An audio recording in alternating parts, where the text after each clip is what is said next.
In the pamphlet, you'll see just an acrostic. I love acrostics because they help me organize principles in a way that I can remember them. And one of the acrostics is called the SERVE acrostic.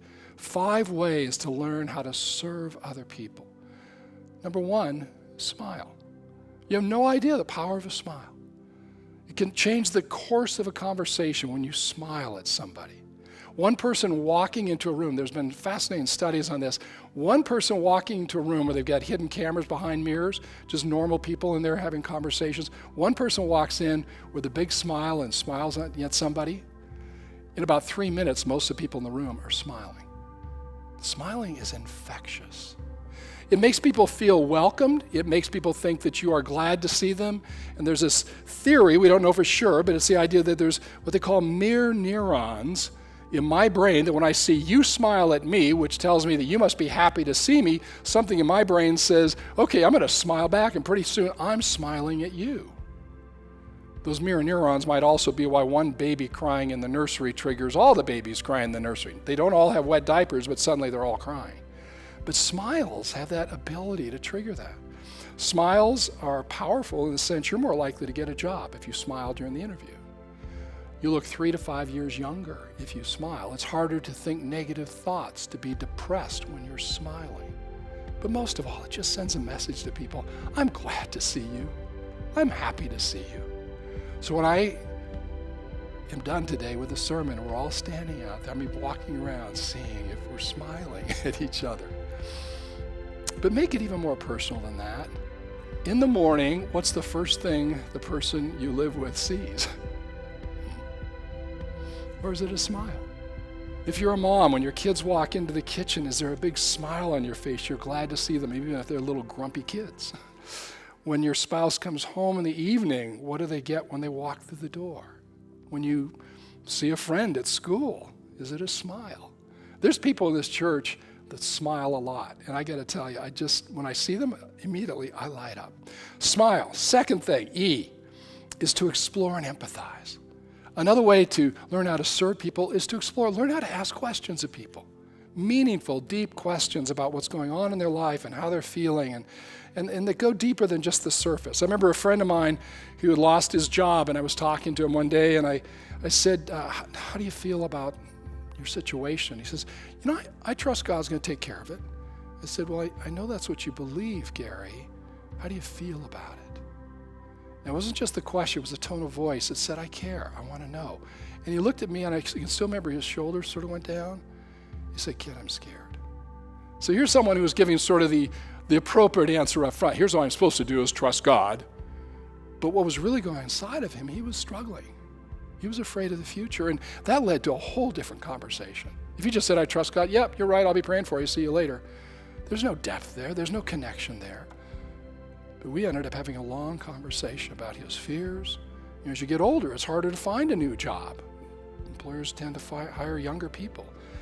So to draw people out, to explore, to empathize, to show compassion, to imagine what they're going through, to offer concrete encouragement.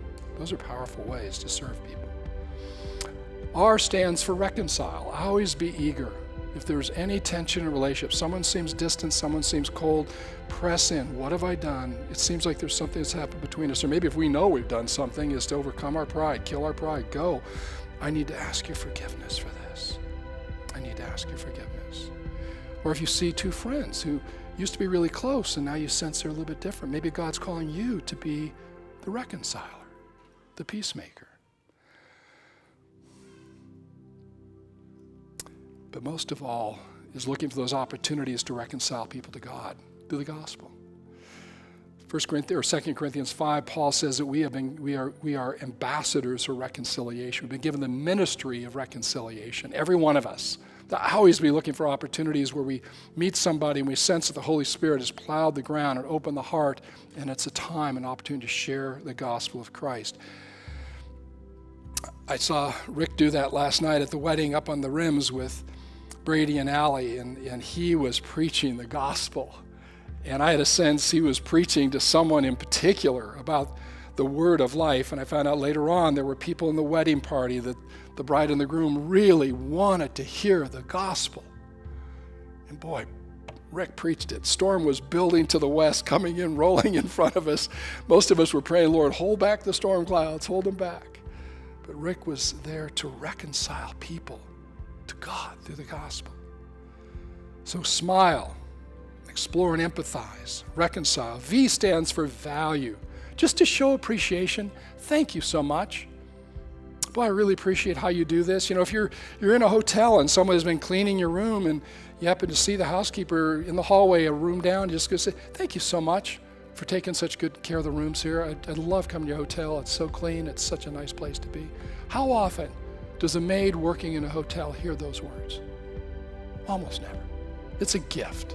It's a gift. I love watching Corlette do it.